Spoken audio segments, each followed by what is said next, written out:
Senhoras e senhores, uma boa noite a todos. O Centro de Ciências da Comunicação da Unicinos promove neste primeiro semestre do ano de 1999 a segunda Semana da Imagem em Comunicação, juntamente com o segundo Salão da Unicinos da Imagem em Comunicação. Para tanto, integram a mesa de honra, nessa solenidade de abertura, as seguintes autoridades acadêmicas: o senhor vice-reitor e pró-reitor de Ensino e Pesquisa, Pedro Gilberto Gomes.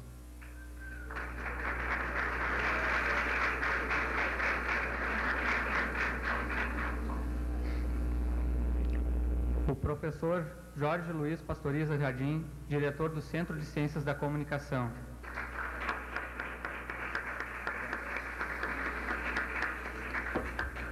A professora Helenice Carvalho, coordenadora executiva do curso de Relações Públicas.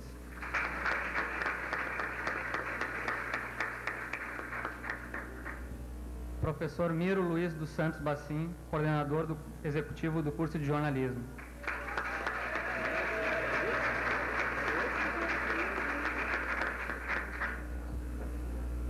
Professor Ricardo de Oliveira Fraga, coordenador executivo do curso de Publicidade e Propaganda.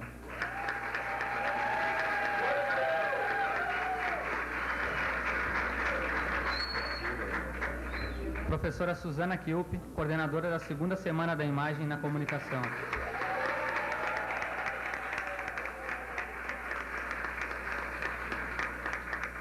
E a professora Maria Francisca Canovas de Moura, coordenadora do segundo Salão Unicinos da Imagem e Comunicação.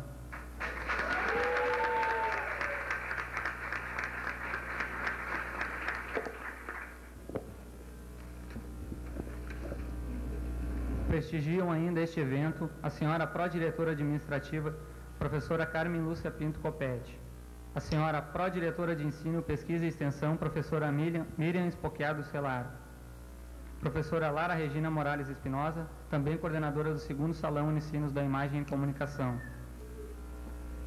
As demais autoridades, senhores professores, alunos e convidados especiais aqui presentes. Inicialmente, para dirigir algumas palavras sobre a segunda Semana da Imagem e Comunicação, convidamos a coordenadora, professora Suzana Kilp. Boa noite a todos.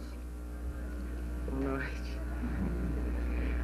Em março do ano passado, neste mesmo lugar, foram produzidas algumas imagens que eu gostaria de recuperar, pedindo o apoio técnico da Maria Francisca.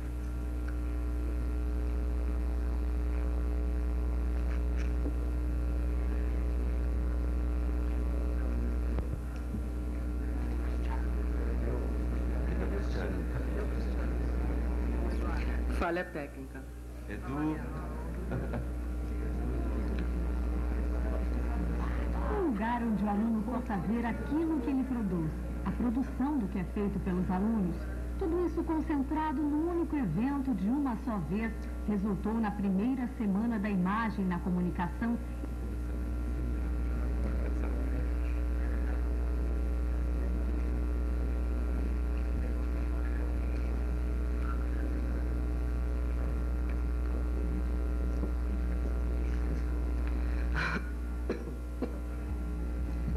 Onde o aluno possa ver aquilo que ele produz, a produção do que é feito pelos alunos, tudo isso concentrado num único evento de uma só vez, resultou na primeira Semana da Imagem na Comunicação e no primeiro Salão da Imagem da Unicinos. O resultado superou as expectativas. Os objetivos, as regras e a iniciativa de criar este evento trazem à tona um antigo desejo: expor o que é criado pelos alunos. Expectativas à parte, a primeira Semana da Imagem e o primeiro Salão da Imagem foram um sucesso. Mas afinal, como surgiu tudo? Na verdade, eu não saberia te dizer aonde começou. O que aconteceu aqui, havia pipocando uma série de coisas em vários lugares com diferentes pessoas que de repente se sentaram e pensaram: quem sabe a gente junta isso tudo num único evento. E aí a gente juntou, na verdade são dois eventos que estão correndo paralelamente, a primeira semana e o primeiro salão. Bons trabalhos, inúmeros trabalhos. São fotos, peças publicitárias, vídeos, material online e projetos institucionais. Tudo acontecendo simultaneamente.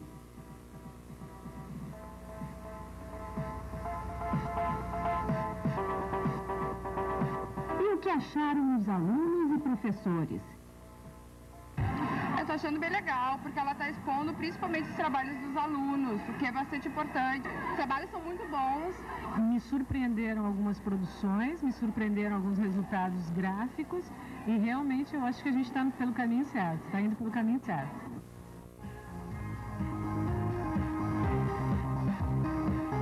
Ao que tudo indica, a grandiosidade do evento promete para as futuras edições. Fica aqui o convite para as próximas Semanas da Imagem da Unicinos.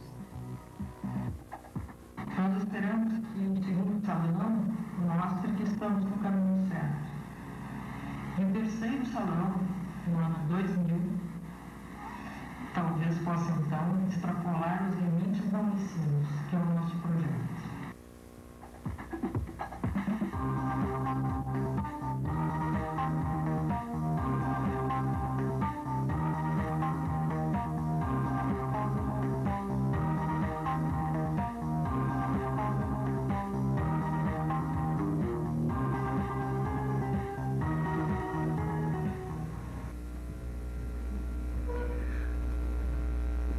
Entre outras coisas, no ano passado, nessa ocasião, eu lembrava que os jovens estudantes de maio de 68 na França tinham pedido o impossível. O que era para eles o impossível? A imaginação no poder. Eu já não tenho os 20 anos de então, eu já disse isso ano passado, mas ainda quero esse impossível. Numa época em que as pessoas dizem que não existem mais utopias, eu ainda tenho essa mania de acreditar que um dia as pessoas imaginarão uma sociedade melhor e que também imaginarão os meios de fazer essa utopia acontecer. Eu tenho uma mania mais grave ainda, porém, que é a de acreditar que os fins não justificam os meios. Entendam aí os meios e os fins como quiserem. Eu acredito que os fins são os meios, ou então que os fins estão nos meios. Isto é, paraíso aqui e agora. Vocês devem estar pensando que eu enlouqueci, mas não se assustem porque eu sou mansa, a palavra cão não morde, a palavra Suzana não morde, a palavra não morde. Pois bem, vamos ao ponto. No exato momento em que nós estamos aqui fazendo poesia, milhares de imagens estão bombardeando o imaginário de cada um dos seres deste planeta. Através de todas as mídias já inventadas e as que ainda serão, a velocidade crescente que quase daria para jogá-las ao espaço e deixá-las em órbita estacionárias. Quer dizer, tão rápidas que nem tem mais movimento. São tantas e tão rápidas que nem são mais nada. Que nem as palavras que eu estou dizendo. Pelo fato de nós estarmos aqui, no entanto, por alguns segundos podemos imaginar que estamos a salvo delas, as imagens. Mas pode haver também quem ache que as está perdendo. E eu peço a essas pessoas que não se preocupem, porque as imagens continuarão lá, continuarão ali, continuarão aqui, esperando. Todo o tempo, as mesmas imagens. Esperando por nós, esperando que eu acabe meu patético discurso, essa enxurrada de palavras às quais parece que faltam imagens. Não? Não, a resposta é não. Não são imagens que faltam às palavras, mas imaginação. A meu ver, falta imaginação às palavras e às imagens. A torrente é apenas torrente, signo e velocidade. A palavra é uma imagem, e uma imagem que passa a ser nobre e dignatária num mundo pervertido por imagens. Alguém entendeu alguma coisa?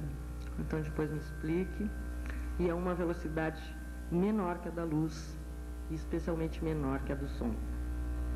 Pois a única coisa que eu de fato quero dizer é muito mais simples e muito mais importante. Conseguimos chegar à segunda semana, e especialmente ao segundo salão da imagem na comunicação. E vocês não imaginam com que tesão, com que desejo, com que paixão e com que sacrifício. Nós chegamos a passos lentos, muito lentos. Nós chegamos. Os que estiveram no ano passado e os que já passaram os olhos pelos corredores podem constatar o gritante salto que deram as imagens produzidas neste ano em relação às do ano passado. E isto, sem dúvida, tem uma série de intervenções que foram feitas no percurso deste ano e, sem dúvida, é uma vitória que nós alcançamos e que eu espero que a gente continue avançando nessa mesma direção.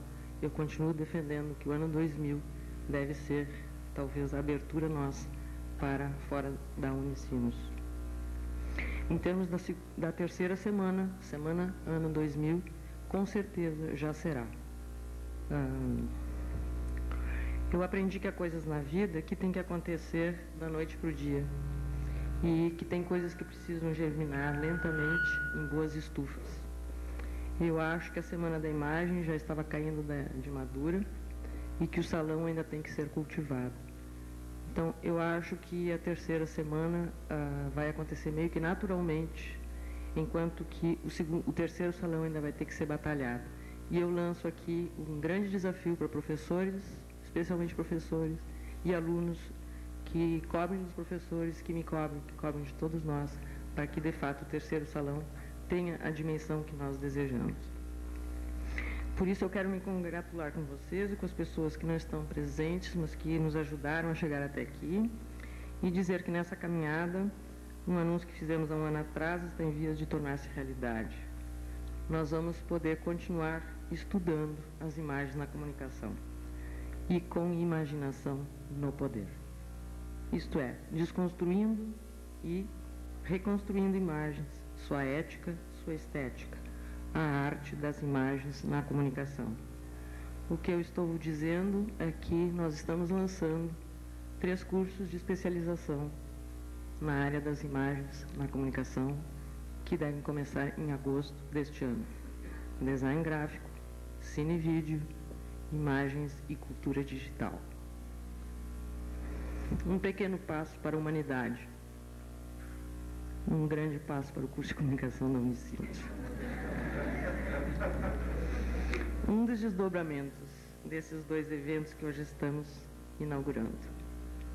Há outros desdobramentos desses eventos que a professora Maria Francisca e o professor Jorge deverão referir.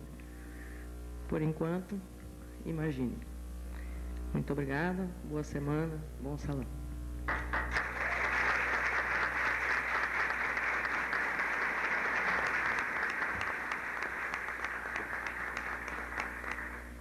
Com a palavra, professora Maria Francisca Canovas de Moura, coordenadora do 2º Salão Unicinos da Imagem e Comunicação. Oi. Em primeiro lugar, eu queria agradecer a todos os alunos que participaram desse salão, que apresentaram trabalhos e que nós aqui estamos expondo. Agradecer para vocês, porque esse salão é feito por vocês e é feito para vocês. Em segundo lugar, eu gostaria de agradecer a Agência Experimental de Publicidade e Propaganda, que eles nos deram todo o apoio, divulgando toda essa programação visual que vocês devem ter visto, da Carinha. Na verdade, ela foi criada por 2 colegas de vocês, alunas da professora Lara. 2 alunas que que fizeram trabalhos na disciplina e que, dentre os trabalhos, os professores escolheram esse que está sendo a programação visual desse salão. Depois, na agência de PP, então eu quero agradecer especialmente ao Jim Pompeu, o professor, e a todo o pessoal, toda a equipe que trabalhou, que realmente não é equipe de estudantes, são verdadeiros profissionais. Quero agradecer também ao pessoal da Prosex, ao pessoal do Eventos, que nos ajudou, ao pessoal do SAV, que nos fez as cópias. Quero agradecer, enfim, se eu não estou aqui dizendo o nome das pessoas, quero agradecer a todos aqueles que nos auxiliaram para nós termos aqui o salão que nós vamos iniciar essa semana. E a todos vocês que estão fazendo parte dele. Muito obrigada.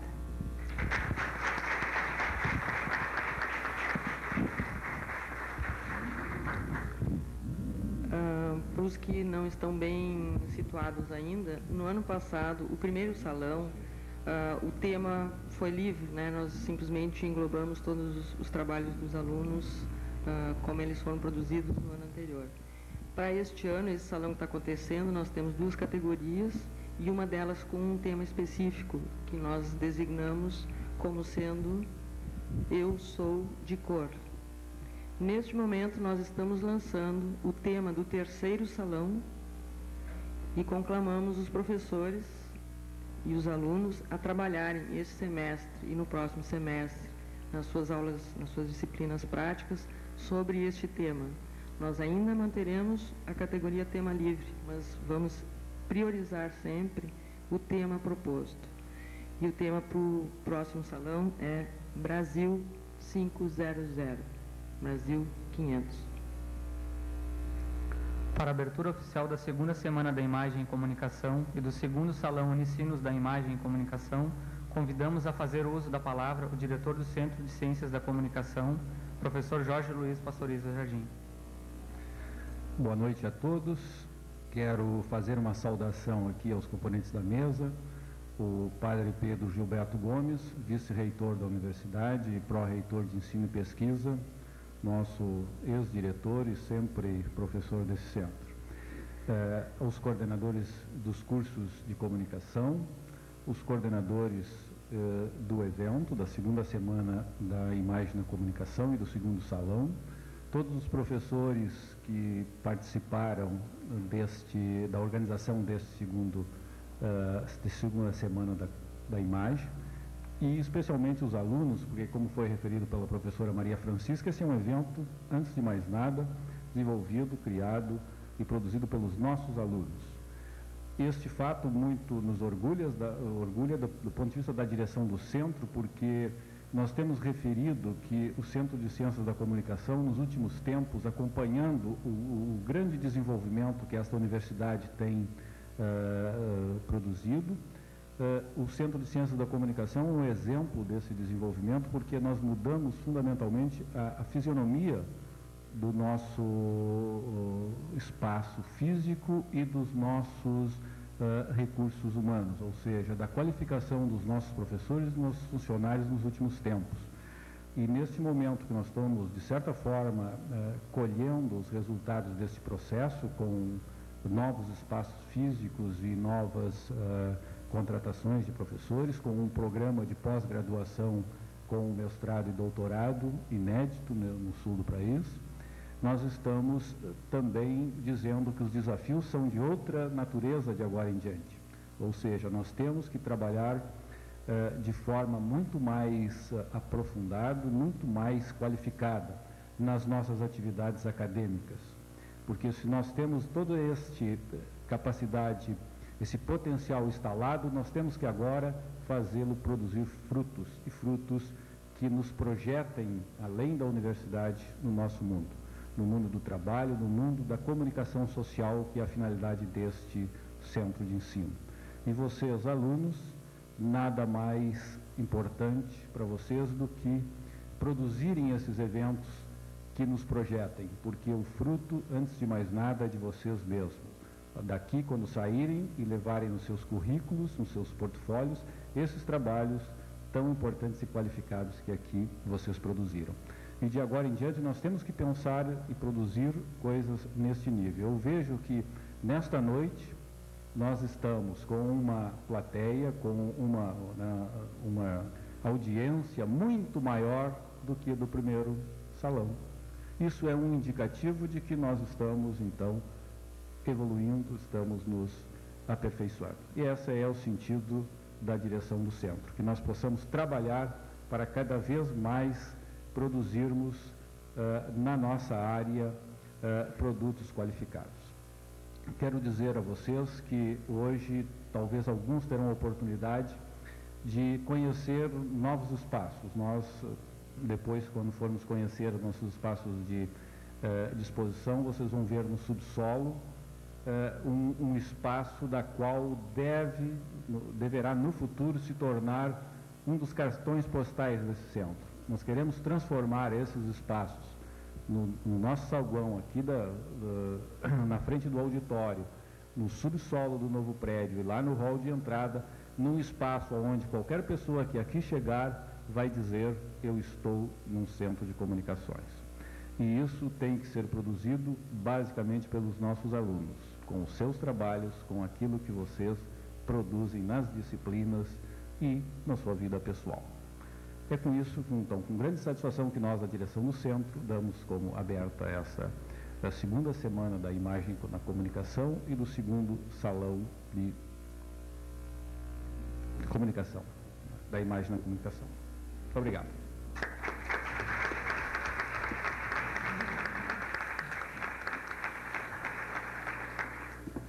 Neste momento, convidamos a todos os presentes a se dirigirem ao saguão acompanhados das autoridades acadêmicas.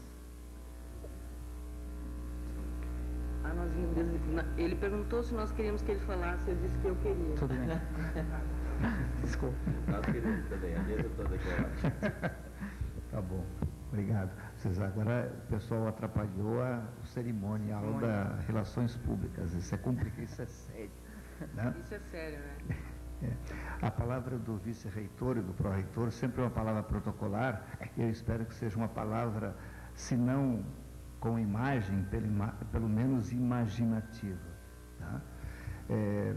Como professor desse centro, eu me alegro com esse segundo salão da imagem e comunicação e a segunda semana da imagem, porque demonstra para a universidade o crescimento do Centro de Ciências da Comunicação.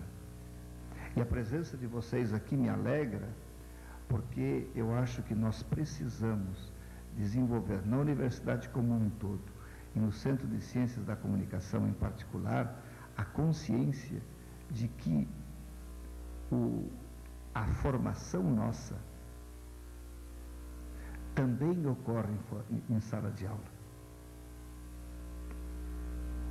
Mas ela ocorre, às vezes, muito mais em eventos como esse, em atividades que nós fazemos, onde nós colocamos o nosso coração e a nossa imaginação e a nossa alma a trabalhar.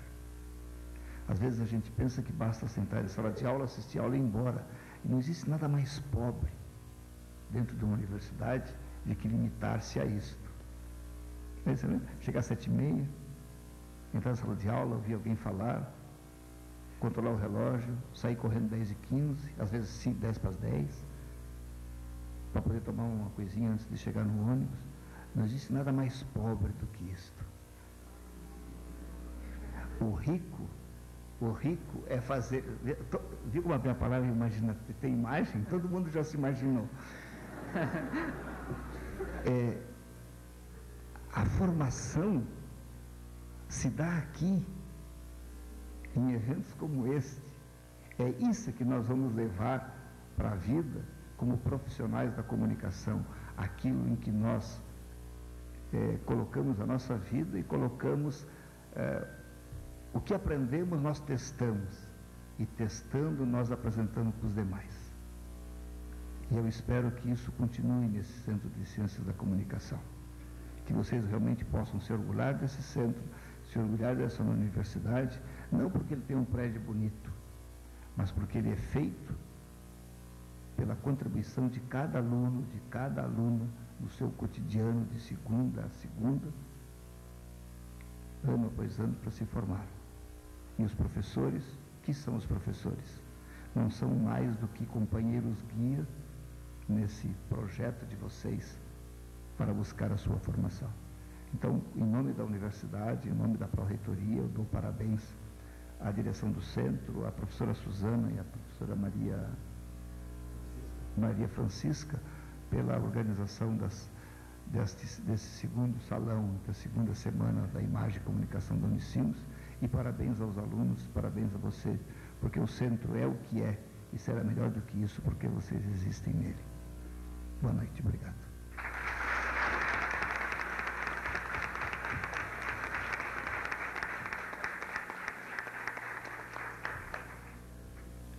Então agora, neste momento, convidamos a todos os presentes a se dirigirem ao saguão, acompanhados das autoridades acadêmicas, para a visitação ao segundo Salão Unicinos da Imagem e Comunicação.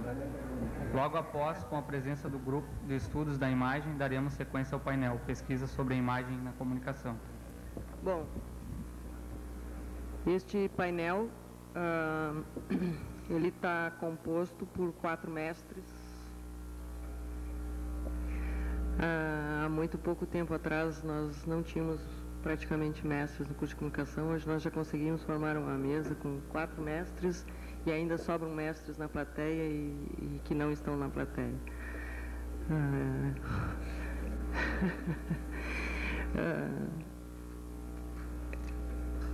Assim como este painel, também as atividades de amanhã e depois de amanhã, e quinta e sexta-feira,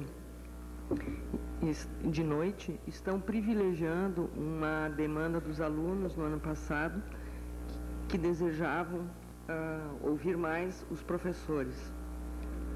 Então, este ano nós temos um palestrante convidado para a sexta de tarde, que é o Axel Rude, e durante as noites nós temos apenas os nossos próprios professores, justamente para dar uma resposta à altura dessa demanda. Esses 4 mestres, então, eles vão falar para nós, de alguma forma, todos menos a Lara vão falar sobre as suas dissertações de mestrado, mesmo que não na íntegra, enquanto que a professora Lara vai nos falar de um projeto de pesquisa que ela está oferecendo ao Centro 3, já indo além da sua pesquisa de mestrado. Nós vamos começar, então, pelo professor Miro Bassim, que vai falar sobre a TV e as grandes cerimônias. É uma pesquisa, pesquisa o trabalho das mídias na transmissão de grandes eventos. Com a palavra, Miro. Cada um tem mais ou menos de 10 a 15 minutos, eles vão apresentar na ordem e depois a gente abre para perguntas. Boa noite a todos. Alô? Alô? Boa noite a todos. Eu sou Miro Bassim, coordenador do curso de jornalismo. Sou jornalista profissional já há mais de 15 anos. Trabalhei em mídia impressa, em mídia eletrônica, rádio e TV durante 5 anos. Esse ambiente onde eu transitei nesse tempo me fez ter insumos para que pensasse um bom tema de pesquisa para o mestrado que eu terminei nesse mês. Dia 28 de abril, apresentei a minha dissertação no mestrado em comunicação aqui no Centro de Comunicação.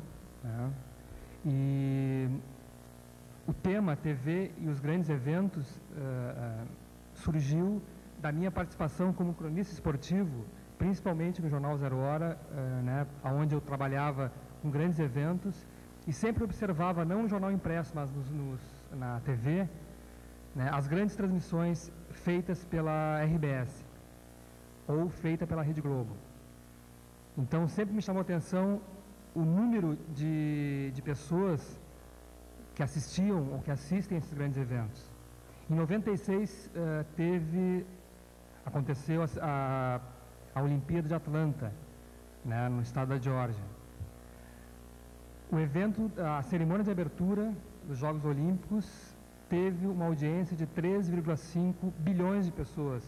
Foi a maior audiência que a TV teve na sua história. Quer dizer, como é que uma televisão em nível mundial consegue uma recepção como essa? E como é que a Rede Globo, transmitindo uma emissão que é mundial, consegue no Brasil uma audiência de mais de 50 milhões de pessoas? Então, essas indagações associadas ao meu interesse enquanto jornalista esportivo e ao meu interesse enquanto professor e enquanto aluno de mestrado, me fizeram elaborar algumas questões e trabalhar teoricamente esse assunto. Então, eu peguei essa emissão da Rede Globo, em 96, todos esses dados que foram sendo adquiridos na prática e teoricamente, e elaborei a minha dissertação.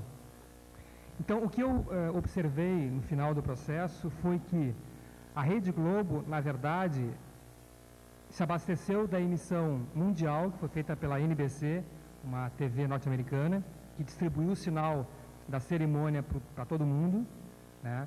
Ela se abasteceu dessas imagens e sobre elas colocou as suas imagens.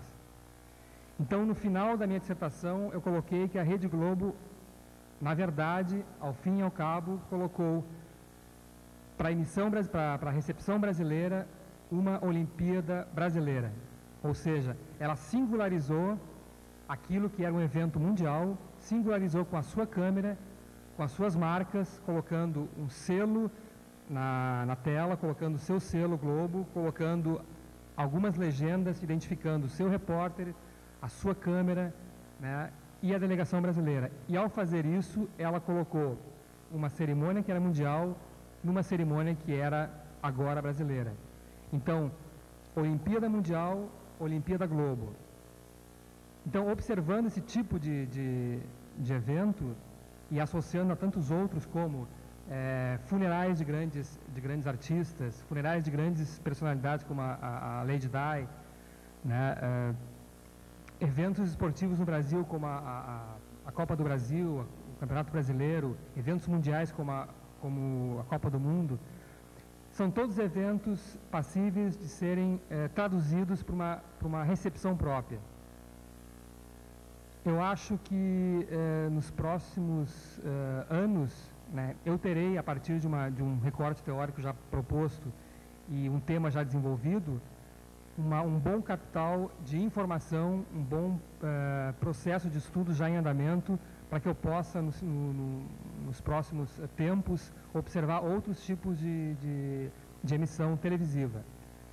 Então, a minha dissertação foi observar essa transmissão nacional, né, feita pela Rede Globo, com um olho numa emissão mundial e tendo como resultado que o jornalista ou jornalismo opera linguagens, né? Ele faz um trabalho de mediação, um trabalho de operação de linguagens. É um trabalho importante para o nosso grupo de imagem, porque é uma contribuição teórica, é uma cooperação de um trabalho de observação e que pode, daqui por diante, colaborar com o nosso grupo de imagem.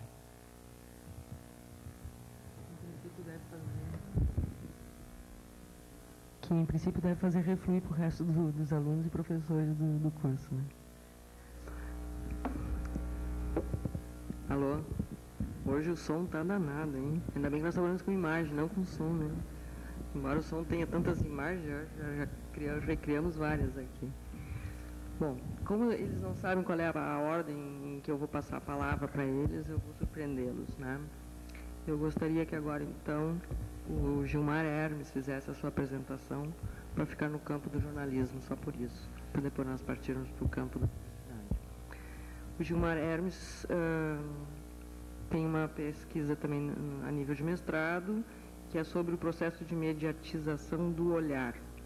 Textos jornalísticos sobre artes plásticas, em Porto Alegre, no ano de 1993, onde ele fala do processo de inter-relação entre o texto verbal escrito e textos visuais, nos processos de produção jornalística. Ele toma como referências reportagens publicadas nos jornais Correio do Povo e Zero Hora e analisa as possibilidades de abordagem das imagens artísticas. Constata o risco de uma mitologização a partir das escolhas feitas na reportagem, na redação. Eu gostaria que tu te apresentasse também. Bom, muitas pessoas aqui já me conhecem, né, da sala de aula, do convívio aqui no Centro 3. Bom, quem não me conhece vai conhecer pelo menos um pouquinho agora com o que eu vou falar. Bom, esse trabalho que eu fiz ele de 1993 até 1996. Foi, em média, 3 anos de trabalho, 3 anos de estudos, 3 anos de tentativas e averiguações no sentido de tentar esclarecer como que o jornalista atua, qual é a possibilidade do artista atuar em algo que muitas vezes é visto como uma tarefa secundária de uma redação, que é fazer uma matéria sobre uma exposição de arte um evento de artes plásticas, que muitas vezes é feito assim como algo que não tem importância, como algo corriqueiro. E eu comecei a me preocupar sobretudo na possibilidade ética, qual a possibilidade de um jornalista atuar eticamente de uma forma mais adequada nessa tarefa de cobertura de um evento de artes plásticas. Hoje, por exemplo, nós estamos na abertura de um evento que, se não é de artes plásticas, está muito próximo disso, né? É arte na comunicação. Então, eu perguntaria para vocês como que um jornalista ele deveria atuar na cobertura desse evento, de uma forma que motivasse o público, o leitor, a vir até aqui na Unicinos e ver os trabalhos que estão expostos. Foi essa a preocupação de toda a minha dissertação. Eu parti da ideia de objetividade jornalística e a maior parte do tempo eu via a objetividade jornalística com bons olhos, até porque se tratava de objeto de arte. Então, eu tinha um objeto bem visível, ao menos, a ser tratado.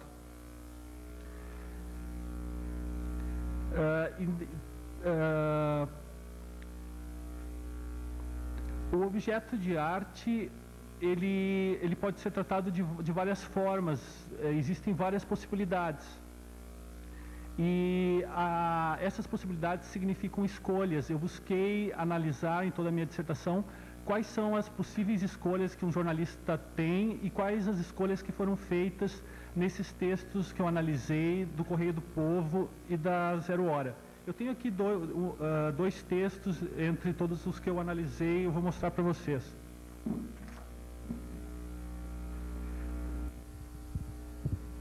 Bom, esse que está aqui é um que foi publicado no Correio do Povo e trata de uma exposição do artista Francisco Alves, do José Francisco Alves. Notem que a abordagem da exposição ela foi feita em dois pontos, no texto principal e no box. No box se fala: José Francisco Alves foi o único artista gaúcho selecionado pelo Conselho do Margs para uma individual neste ano. Suas obras estão em museus do Rio de Janeiro, Santa Catarina e Paraná. Em 92, foi primeiro prêmio do 49º Salão Paranaense com 3 obras que integram esta individual. Uma delas será doada ao Margs, e assim por diante. Vai falando de prêmios, vai falando de uma série de circunstâncias que não se referem propriamente à obra de arte, à experiência que o espectador, que o visitante pode ter ao ir à exposição. Então, na minha opinião, isso vem a ser uma mitologização. Claro que isso é bastante questionável, né? É por isso que a minha dissertação ela foi complicada, ela foi difícil de ser realizada, porque eu tive de realmente avaliar esses elementos e ver até que ponto isso, de fato, tem relação com a experiência artística, com a experiência de visitação a uma galeria, a uma exposição de arte. E, na minha opinião, isso tende, sobretudo, a tratar a obra de arte de uma forma mitológica. Esse termo mitológica eu retiro da obra Mitologias, do Roland Barthes. O Roland Barthes, ele mostra como no cotidiano, nos meios de comunicação, cotidianamente, se criam uma série de mitos. E essa criação de mitos, ela tem um caráter ideológico. Então, da mesma forma, eu vejo essa maneira como se tenta valorizar uma obra de arte, uma criação artística, como uma mitologia, como algo que não aproxima de fato o público leitor da experiência estética, de uma experiência que é algo que se tem sempre respostas diferentes, uma experiência em que cada espectador, em que cada leitor tem uma experiência nova. Então, como chegar a uma abordagem da obra de arte de uma forma que se aproxime dessa experiência nova, dessa experiência múltipla que cada leitor pode ter? Na minha opinião, a melhor maneira de se fazer isso é se enfatizando os aspectos plásticos, é se procurando tratar daí de uma maneira objetiva em primeiro plano, né, considerando a experiência de ver a obra, a possível experiência plástica em torno da obra. A princípio, a experiência plástica ela é sobretudo visual, mas ela também pode ser tátil, ela pode ser olfativa. Existem várias maneiras de se abordar uma obra de arte, principalmente se ela for uma obra de arte contemporânea, que ela também se afasta desse limite de um tratamento como pura imagem. Bom, então, esse texto eu mostrei só como um exemplo, né? Não quer dizer que ele também não seja totalmente, que eu não veja aspectos positivos nele.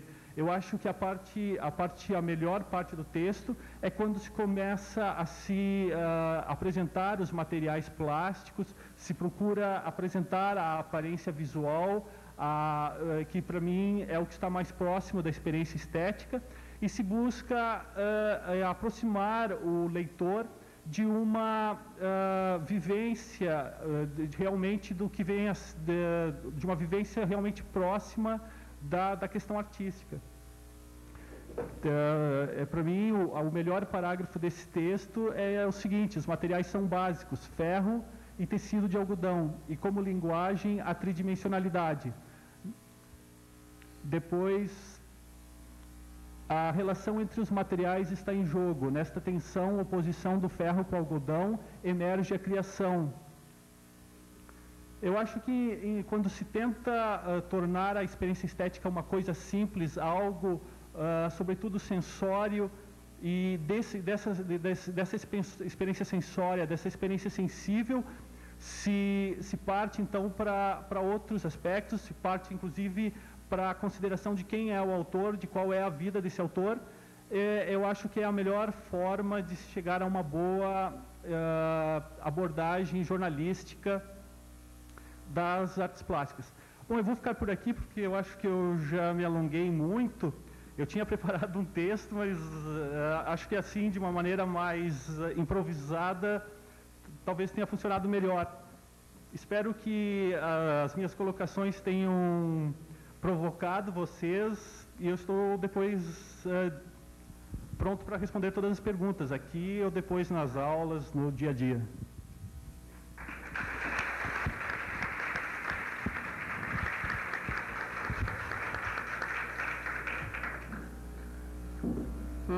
Eu vou dar a palavra agora então para a professora Lara Espinosa, que vai falar sobre a relação entre marcos visuais e a identidade dos territórios. O nome é muito pomposo, vocês vão ver o que ela vai dizer, é bastante simples. O nome é pomposo, mas o trabalho é simples, ou nem tanto, como vocês veem na sala de aula. Por exemplo, esse trabalho de identidade, quando a gente se propôs a criar uma identidade para o salão de artes na comunicação, salão de imagem na comunicação, a gente teve dificuldade. Nós passamos um semestre inteiro estudando como seria a identidade desse salão, né? E depois a Deise Pereira e a Raquel Alberti, as duas alunas que fizeram o trabalho que foi escolhido para representar o salão, elas tiveram a felicidade de ver o trabalho delas produzido, que isso é uma coisa muito boa no trabalho da gente. Então, a gente tem toda essa pesquisa, esse trabalho para criar a identidade para um produto, para uma situação, para um evento, e depois ver o trabalho da gente produzido realmente é gratificante. Eu passei boa parte da minha vida profissional fazendo isso, criando identidades, criando marcas para produtos e eventos, criando estandes, espaços, colocando identidade visual em alguma coisa. E tenho me sentido sempre gratificada com esse trabalho. Depois, quando comecei a ser professora, a dar aula, eu procurei estudar mais profundamente os processos que levavam as pessoas a se identificar com as imagens. Ou seja, como é que eu identificava uma imagem como símbolo, como marco de alguma coisa. Com a minha dissertação de mestrado, eu procurei abordar um tema em que eu trabalharia em sala de aula. Eu achei que mestrado era uma coisa que eu tinha que direcionar para a minha docência. Então, fui fazer uma metodologia que eu trabalhava em sala de aula. Depois, mestrado, eu já tinha estudado tanto, eu disse, olha, sabe o que mais? Eu vou estudar uma coisa que eu tenho feito toda a minha vida e que eu acho que é a coisa que eu gosto. Então, acho que a gente tem que estudar aquilo que a gente gosta para continuar estimulado na pesquisa, né? E esse meu trabalho tem tudo a ver com o meu trabalho de toda a minha vida e tem a ver com algumas preocupações minhas também do ponto de vista de uso do espaço público, de identidade de espaços públicos. E mais atualmente, como a gente tem espaços virtuais, que parece que não tem identidade, são espaços de ninguém, né? Esses espaços também carecem de identidade. Acho que as coisas podem ser transpostas, esses estudos, para vários espaços. Mas eu comecei estudando marcos que identificam as entradas das cidades nas rodovias. Então, tu vai por uma estrada e, de repente, aparece um portão que quer te dizer que tu está dentro de uma cidade, né? Aparentemente a estrada é sempre igual, aparece aquele portão ou aparece uma figura e a partir dali a gente sabe que está num território denominado cidade fulana de tal. E aqui no Rio Grande do Sul essas ocorrências são muito engraçadas, então eu trouxe até algumas ocorrências dessas eu fiz em transparência para dividir aqui com vocês. E eu também quero dizer que esse trabalho está em elaboração, ele está sendo avaliado aqui pela pesquisa do Centro 3, espero que seja uma pesquisa aprovada, vamos ver, né? Ele ainda está em fase de elaboração, agora eu recebi uma avaliação, vou ter que alterar minha pesquisa, assim como vocês fazem em sala de aula, né?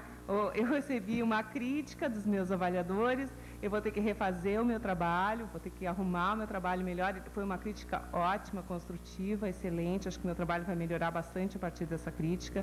Vou ter que continuar pesquisando, continuar estudando para conseguir estudar um pouquinho melhor aquilo pelo qual eu me interessei toda a minha vida. Então, deixa eu mostrar para vocês como é que é.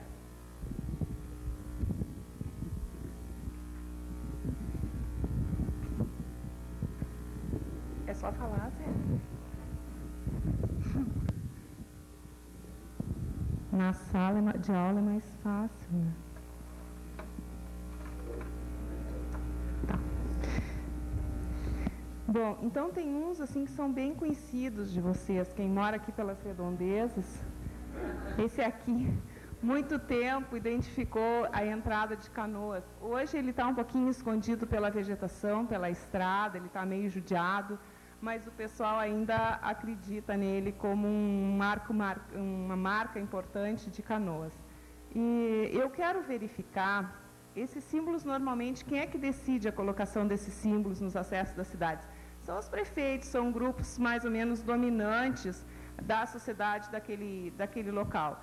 E eu quero saber se os habitantes dessa cidade se sentem identificados com esses símbolos, com esses marcos. Eu quero saber até que ponto esses marcos, eles representam realmente uma identidade para aquele território. Então, a minha pesquisa, ela vai ser feita, o método dela é num nível agora mais qualitativo. Eu vou fazer uma pesquisa exploratória, para ver como é que as pessoas percebem esses marcos, se elas se identificam com eles. E depois, provavelmente, vou ter que partir para uma pesquisa mais quantitativa, para ter um resultado cientificamente mais correto. Então, esse aí é o de Canoas, esse aqui é aquele portão maravilhoso de Sapucaia. É lindo, né? Eu acho que o cidadão ali deve se sentir assim, a glória. Esse aqui é aquela pipa de Bento. Aí. Esse aqui é a champanhe de Garibaldi. Então, eu acho isso aí muito parecido com as mídias alternativas, né? Essas coisas infláveis que tem, assim, latinha de cerveja agora. Mas isso aí já vem de uma época bem anterior, início dos anos 60, 70, em que se começou a trabalhar a cidade como produto de consumo, né? Então, antes dos marcos da cidade eram os heróis da história. Então, aqui até os heróis da região, ou uma figura lendária, como é o nosso laçador em Porto Alegre, que agora ele é ator de comercial, de televisão. Então, tudo vai virando consumo, né? Esse aqui é uma placa ali em Nova Petrópolis, que identifica o início da zona urbana, e ela parece um chalé, mas se a gente olha mais de perto, ela é, na verdade, quase que um outdoor, uma mídia alternativa, né? E aqui em Carlos Barbosa, essa coisa que colocaram lá, essa torrezinha. E que eu fico perguntando se os habitantes dessa cidade consideram essa a imagem de Carlos Barbosa, né? Uma época, quando tem a festa do queijo, eles botam um queijão na cidade. Vocês devem conhecer também, em Taquari tem umas bergamotas. Ali na... Quem é que é de Taquari? As gurias de Taquari aí. Ficaram de me dar a foto lá de Taquari. Não, mas tem em Taquari as bergamotas também, a massa laranja tem. Lá em Guaporé tem aquela coisa do autódromo. Ali em Santa Cruz, do lado de Santa Cruz, como é Venâncio Soares, tem aquela cuia grande, o cuião, né? Na beira da estrada. Então, as estradas são povoadas por esses elementos que identificam esses territórios. Então, eu quero saber, isso aí realmente tem a ver com a cabeça do cidadão ou o espaço público aí está sendo mais ou menos imposto isso aí para o cidadão, essa imagem para o cidadão? Eu acho que no fim as pessoas acabam assumindo essas imagens, queiram ou não queiram, por uma necessidade de identidade, né? Então, é isso que eu quero estudar. Eu considero um estudo profundo, engraçado, divertido, e eu espero poder trazer alguns resultados daqui a um ano para vocês. Obrigada.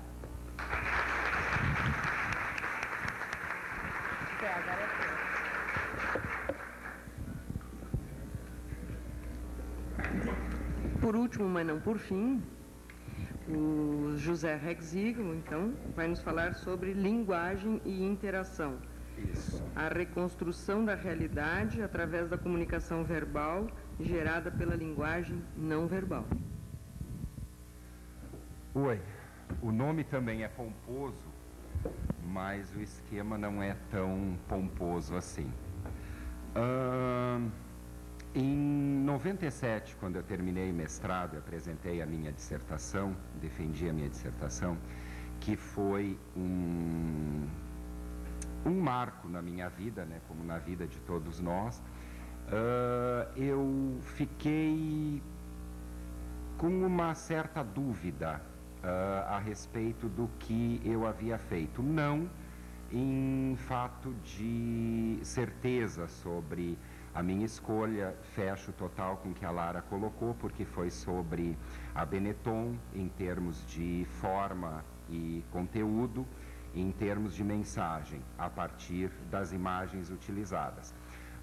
O que me ficou foi como é que outras pessoas, né, como o segmento de mercado da Benetton perceberia a Benetton, certo? Então, por conta própria e risco, eu organizei uma pesquisa. Fui aprofundar informações em alguns autores que já havia lido e me fixei num autor chamado Jackendorf.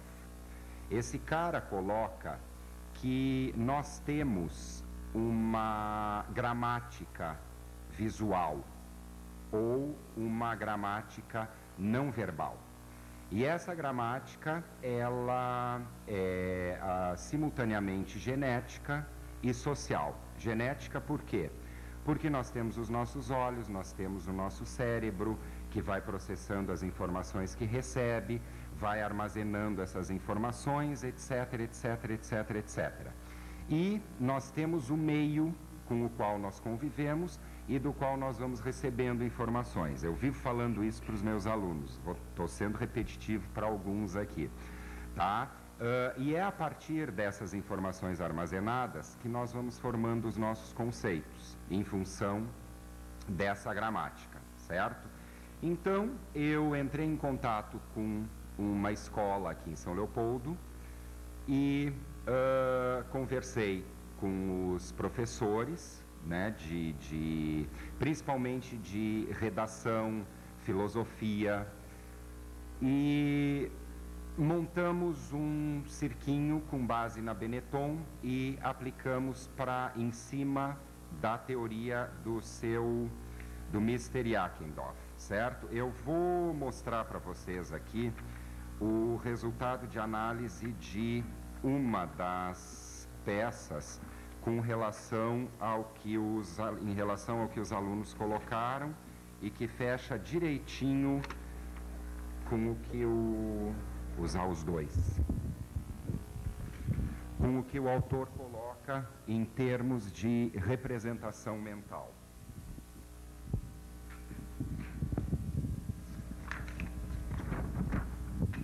Essa foi uma das imagens utilizadas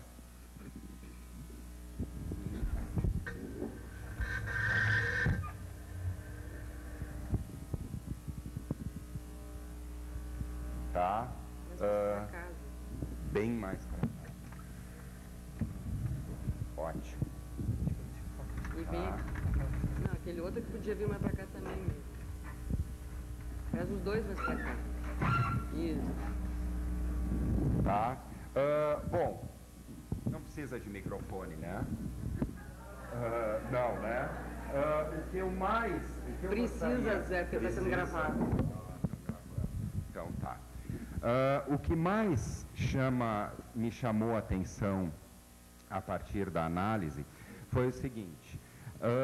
Eu estabeleci alguns critérios, claro que sempre conversando com os professores, tá?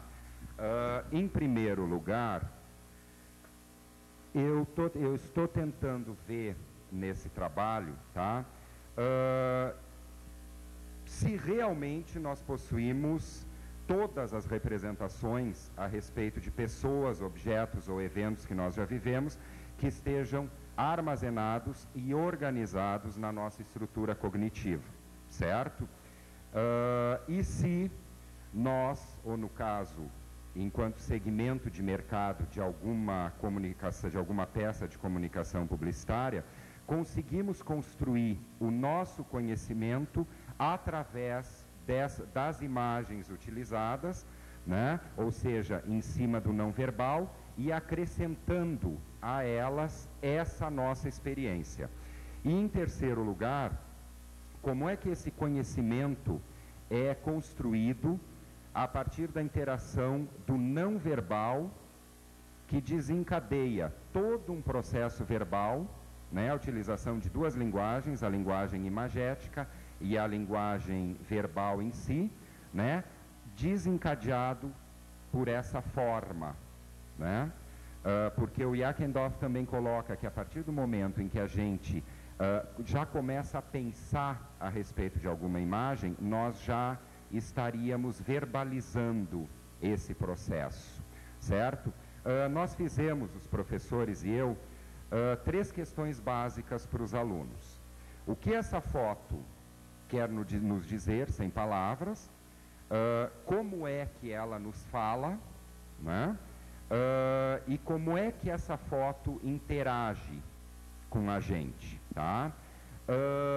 Aqui os alunos demonstram direitinho o seu conhecimento. São todos, é uma escola particular, todos foram entrevistados até agora uns 180 a 200 adolescentes entre 13 e 17 anos, todos classe AB+, tá?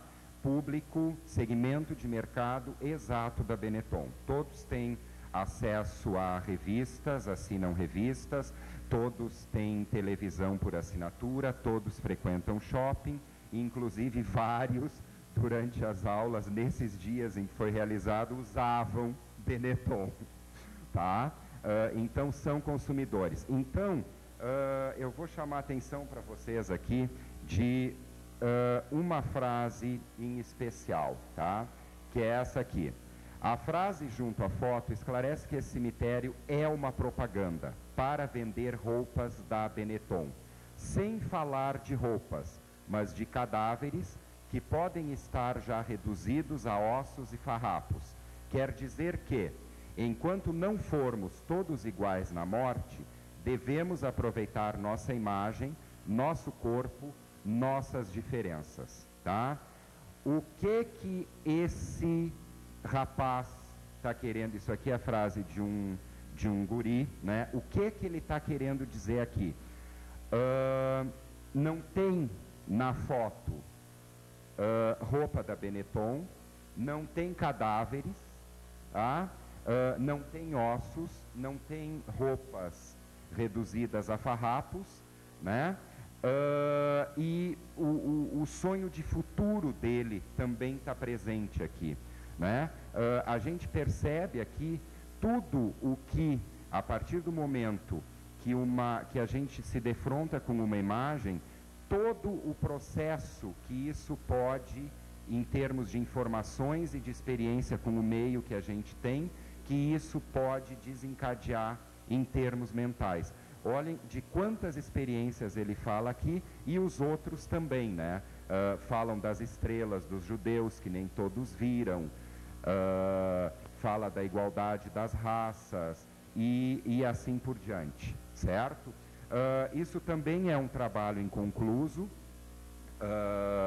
ele vai ser aproveitado em função de uma outra pesquisa que também vai ter que sofrer alguns ajustes e que vai iniciar agora num conjunto de professores a partir de agosto aqui. Eu vou fazer parte desse grupo, né?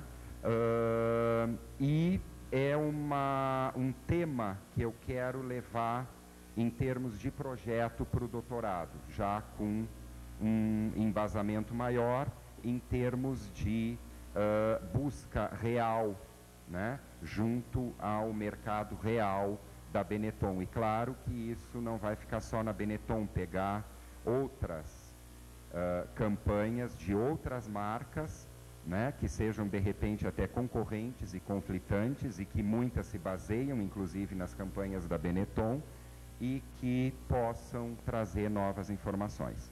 Era isso.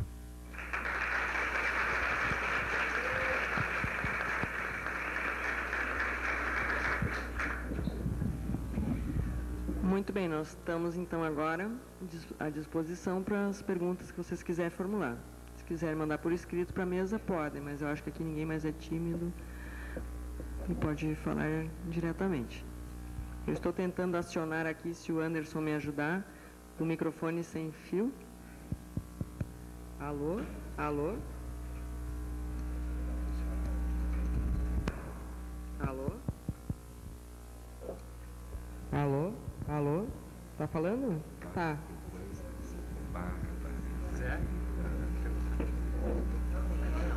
Tá ali, ó. Quer dar outro também?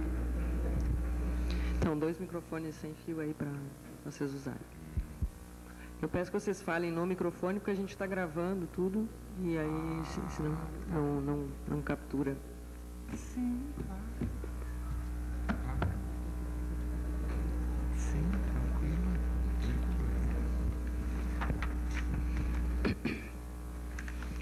Eu queria fazer um registro, enquanto vocês vão pensando aí, de uma coisa que me fica muito visível, que é o fato de que nós, no campo da comunicação, nós lidamos diariamente com temas tão banais, né, para os quais a gente não dá muita importância, e que, no entanto, na medida em que eles se tornam objeto de pesquisa, né, a gente começa a perceber tantas coisas, né, nesses fenômenos, nesses objetos, e parece que a comunicação fica um pouco mais complicada, né, e mais bonita.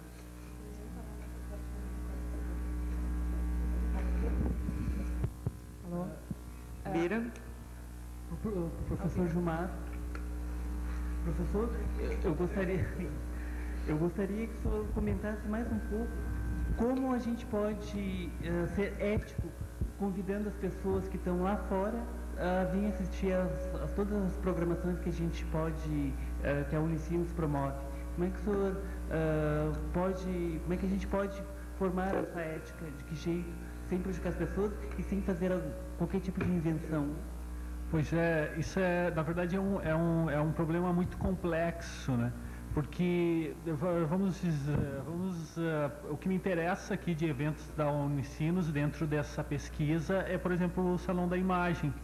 Então, como de fato eu vou abordar esse Salão da Imagem, despertando o interesse das pessoas para esse salão. Então, talvez não basta simplesmente descrever o que são essas imagens, até porque a minha descrição vai ser sempre incompleta, mas eu vou ter de fazer uma descrição de forma que eu provoque a imaginação das pessoas e provoque o desejo delas presenciarem essas imagens e se interessarem por elas como algo que de fato vai aumentar a própria vivência delas, a própria experiência existencial delas. Eu acredito que a melhor maneira é começando sobretudo pelas próprias imagens, procurando descrever, por exemplo, aqueles trabalhos que tem ali no saguão, procurando descrever a experiência de ver aquelas obras que estão ali no saguão, perto do posto de atendimento. Eu acho que se o jornalista vier aqui fazer uma cobertura e ele começar daquelas obras, ele procurar descrever a experiência de ver as obras, de uma forma que não haja um fechamento, de uma forma que fique claro que que aquela é apenas uma possibilidade de experienciar essa visita. Então, eu acho que é uma maneira de começar a chegar próximo disso, próximo de uma atitude retórica, de uma atitude jornalística que de fato provoque o interesse das pessoas pelo que está sendo exposto, sem apelar para mitologia, sem apelar para outras formas de valoração, outras formas de significação que não estejam exatamente relacionadas com essa experiência de visitação. Gilmar, só uma coisa, que nem aquele exemplo, a foto seria uma explicação. A foto mostrando a obra, o que seria? Pois é, a fotografia também. A fotografia é uma maneira de descrever o que é a obra, né? Mas todos que trabalham com fotografia aqui sabem que uma fotografia ela não diz tudo sobre aquilo sobre o referente, sobre o que é fotografado. A fotografia, assim como o texto jornalístico, ela também é uma visão de uma posição. Né? Assim como o jornalista também, inevitavelmente, ele vai falar de uma posição, a fotografia também ela corresponde a uma posição, a somente uma posição, só uma possibilidade de experimentar a obra. No entanto, eu acho que a fotografia ela é bastante válida como uma forma de divulgação, como uma forma de referenciar para o leitor o que se trata a exposição. Nesse caso, eu acho que até a matéria ela é feliz porque ela coloca de fato uma foto das obras e ao lado de uma foto do artista. Há casos de textos jornalísticos que colocam uma foto do artista e o leitor tem de imaginar como pode ser a obra. Até uma das coisas do meu trabalho que eu critico bastante nos textos jornalísticos é uma ênfase muito grande no autor, né, em características do autor e um esquecimento da obra, que eu acho que é o fundamental de uma visitação, de uma experiência artística. Eu gostaria de um comentário do Zé aqui. A existência da gramática, de uma gramática da imagem, ela implica na existência de analfabetos da imagem e da necessidade de uma educação para a imagem, como sinto Carlos Gerbasi, assim.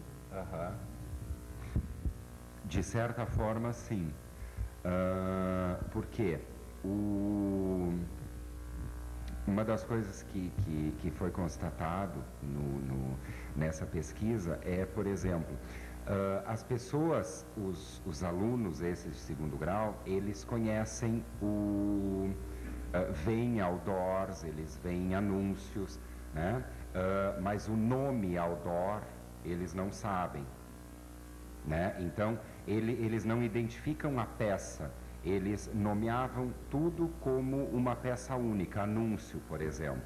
Né? Porque assim como eles não tinham o contato com a propaganda, né? Agora há pouco tempo com essa campanha nova da Benetton, usando as crianças com a síndrome de Down, eles viram outdoors e comentaram, vimos os outdoors, assim, papapá, da freira, das freiras, da mãe com a criança, os anúncios também, né? É que tudo depende do meio, né? O teu inato, conforme o Jackendorf coloca, é a tua herança genética, física, né? As tuas condições de ver e as tuas condições cerebrais de processar essa imagem, né? Agora, É por isso que existem sociedades com hábitos diferentes, tratando diferentes. Na Índia, a caveira com os ossos tem uma simbologia. Para nós é a morte, para eles é a vida, né? É a mesma coisa. É claro que existe uma educação para a imagem. Tá legal? Então tá bom. Eu queria perguntar para o Miro, assim, se fala muito no jornalismo que as pessoas gostam de se identificar na televisão, nas reportagens, assim, quanto mais próxima for uma reportagem, mais a pessoa se identifica e maior vai ser a audiência. Então, no caso aí que tu estudou da Olimpíada, a intenção da Rede Globo foi de fazer a gente se identificar com o que estava sendo transmitido, ou foi de iludir o povo brasileiro, de fazer pensar que a gente era importante e, na verdade, a gente era tão normal como qualquer outro país? Isso foi uma boa intenção deles ou não? O que eu, na verdade, identifiquei como marca, que eu chamava de marcas discursivas, né, nesse grande discurso que era a emissão brasileira pela Rede Globo, de uma grande emissão mundial, foi que, dentro de um recorte teórico, eu chamaria esse tipo de atividade jornalística como elementos que levavam, né, as imagens a sofrerem um efeito de reconhecimento pelo receptor. E isso só aconteceria, e aconteceu, na medida que a Globo colocou sobre uma imagem mundial algumas marcas que são próprias do Brasil, né, como, por exemplo, a aproximação da sua lente, da sua câmera, de parentes que são próximos a nós, né. Houve um momento assim emblemático na transmissão, que a câmera da Globo, exclusiva no local do evento, fez uma tomada em close do Joaquim Cruz, né? Ou seja, naquele momento, diante de milhares de pessoas de todo mundo, de mais de uma centena de delegações de todo mundo, né, a Rede Globo singularizou esses elementos numa pessoa só, Joaquim Cruz.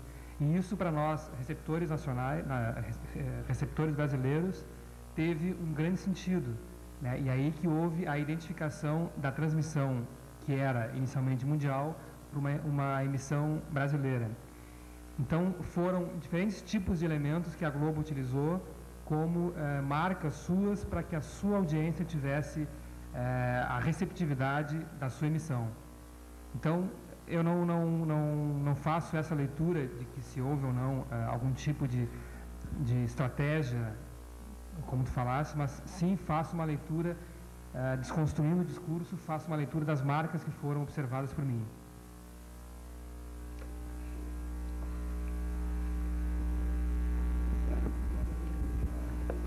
Pega um microfone para a gente poder acompanhar. Mas está gravando.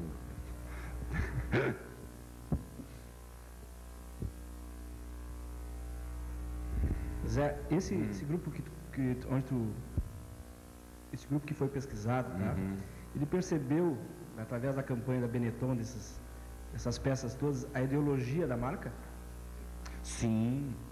O que ela quer passar com isso? A crítica ao social? Sim. Tem bem claro para eles? Assim? Está bem claro para eles. Tá, eu tenho, até vou ler aqui, não mostrei isso, mas eu trouxe 3 peças. Eles falam muito em aquele anúncio do soldado carregando o osso, né? Ele coloca assim, ó: o osso representa guerras tribais, a arma representa as guerras no mundo.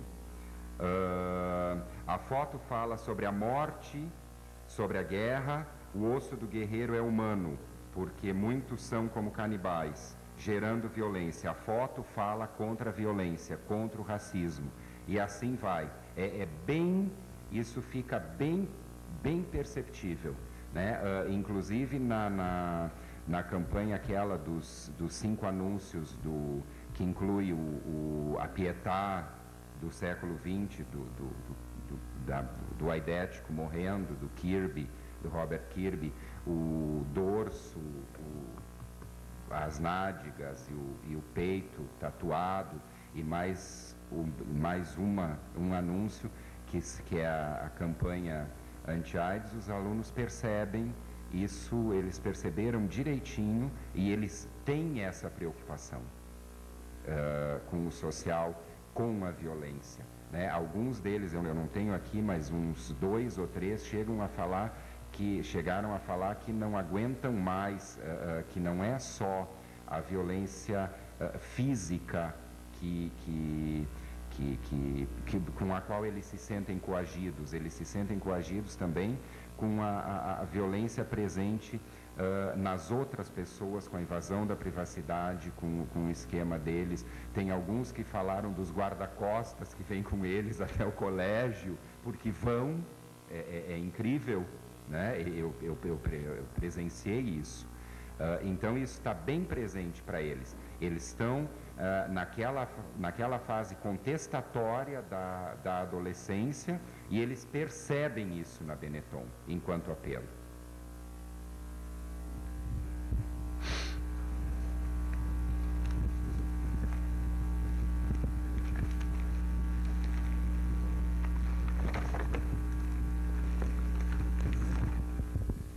Eu queria fazer uma pergunta para minha colega Lara. Lara, é o seguinte, tu é uma mulher, uma profissional, uma estudiosa da estética, e como é que é a tua relação agora, daqui para frente, né, com essas obras de arte, entre aspas, que tu que passam a ser objeto de estudo, né? Porque tu fala que é uma coisa que é tão presente na tua vida, né, que tu escolheu o que tu realmente gostar de fazer. E tu, uma esteta por natureza, assim, como é que tu vai conseguir ter uma relação harmônica, né, e produtiva com peças de gosto duvidoso? Pois é, eu mudei muito do tempo como tudo, né, os meus cabelos brancos, mas a gente vai vivendo e aprendendo um monte de coisa, né. Uma dessas coisas importantes que eu aprendi é que o conceito de estética é uma coisa absolutamente relativa. E o que é bonito para mim pode não ser bonito para o outro. O que é esteticamente correto para mim, esteticamente perfeito para uma sociedade ou para uma cultura pode não ser para outra, ou para um período histórico pode não ser para outro. Embora diga-se nos livros de história da arte, em todos os livros de estética, o Gilmar aqui, que me corrija se eu estou falando uma barbaridade, que a estética não é a minha área, mas digam os críticos da arte que o belo é eterno, né? Mas quer dizer, o que é esse belo? Até hoje se discute isso. Então, eu não vou entrar nesse trabalho, no mérito da estética dessas imagens. Eu vou entrar no sentido delas, isso é, o que elas significam para aquela população. Afinal de contas, alguém colocou aquilo ali num espaço que é público e elas passaram a ser identidade de um grupo. Quer dizer, elas realmente são tomadas como identidade, o grupo as aceita. Então, o que o grupo acha disso? O que aquele cidadão acha disso? Então, eu não estou muito preocupada com a questão estética, né? A estética, para mim, aqui, ela seria um outro estudo. Um estudo da relação da cultura com a estética. E aí eu acho que o Gilmar é uma pessoa mais competente do que eu para falar sobre esse assunto. Falar um pouquinho sobre isso. Bom, eu acho que a questão da estética, ela envolve a questão da liberdade, né? Eu acho que até a tua pesquisa, ela está indo nesse sentido. Eu vejo que, na minha opinião, estética e ética são duas coisas muito próximas uma da outra. E, na verdade, a gente tem a liberdade de pensar esteticamente. Existe a possibilidade da gente pensar de uma forma livre esteticamente, assim como eticamente.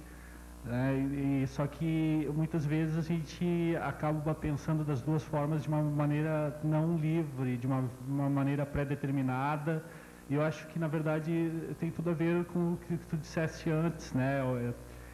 A estética, ela pode ser algo cultural, assim como ela também pode ser um legado histórico.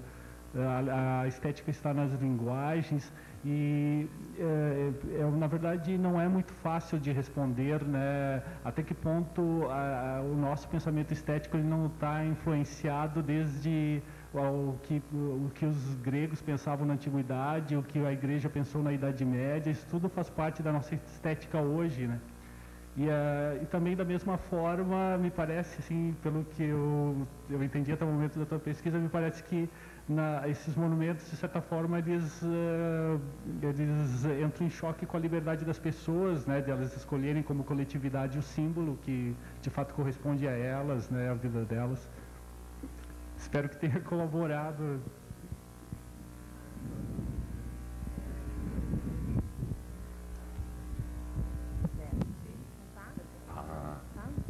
Fala.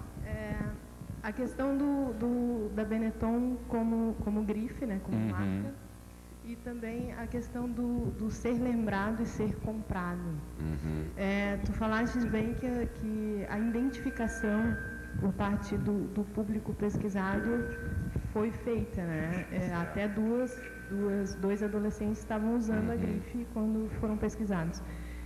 Eu queria saber até que ponto eles vestiriam, tirando essas duas, né, de um público de 202, né, falando. Sim. Até que ponto vestir a grife, assumir a polêmica, né, porque é uma propaganda polêmica, e a questão do ser lembrado e ser comprado mesmo. Eles lembram e compram Benetton, ou eles lembram e gostam da propaganda, mas não consomem o produto?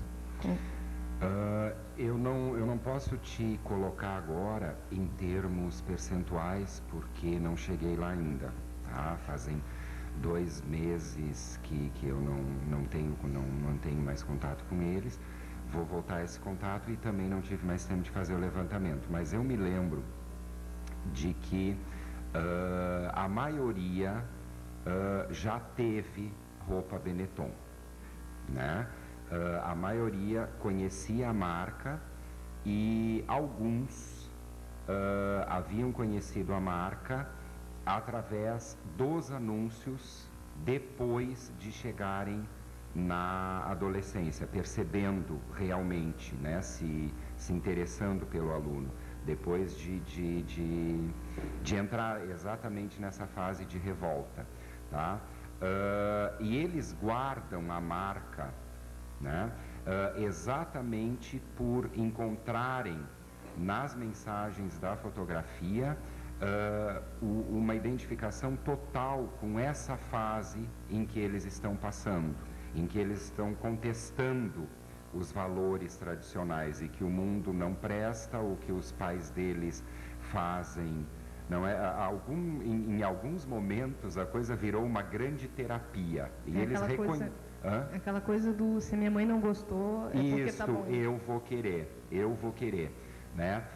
Uma outra coisa que apareceu foi em 2 salas, se eu não me engano. Isso dá o quê? Dá aproximadamente uns 44, uns 44 adolescentes no máximo. Eles não comprariam Benetton, conhecem, entenderam a mensagem, têm a marca gravada, o conceito da marca gravado, né? Mas eles não comprariam exatamente por causa disso que tu colocaste. A Benetton, apesar de tudo, ela ainda é uma roupa muito bem comportada, né? E eles querem de repente ser grunges, né? Eles preferem a calça jeans rasgada, o coturno, a camiseta lá no joelho, a jaqueta que foi do pai ou do irmão mais velho, e tá, né?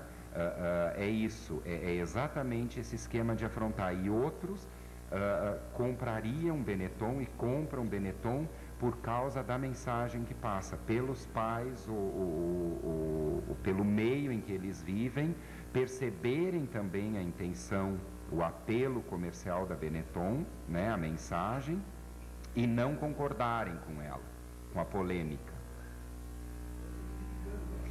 Eles se identificam com a marca, totalmente.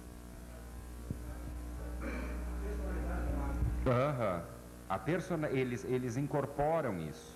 A identificação é total. É incrível. O apelo está corretíssimo. O conceito é sólido. Uma pergunta para a Lara agora. Lara, não sei se pergunta ou complemento esse teu trabalho que está começando a fazer. Eu vejo assim, ó, eu sou de uma cidade que se chama Rainha da Fronteira, não sei porquê. Né? Eu conheço a Noiva do Mar, a Princesa do Mar. Né? E eu vejo que esses conceitos, que na verdade é um slogan, quem sabe que é um conceito da cidade, tá? Eles são muito românticos. E as cidades são mais avançadas, entraram mais a fundo no processo industrial, elas jogam mais, que eu vejo os conceitos dessas cidades são mais de marketing. Né? Que nem Bento Gonçalves, a capital do vinho. Na época ela produzia bastante vinho. Né? E se posicionava e agregava valor aos produtos que tinham garantia de origem da cidade. Hoje, Bento Gonçalves já sabe, é feito muito mais produtos na área moveleira do que vinho. Né? E assim vai, Carlos Barbosa é a terra do aço. Né?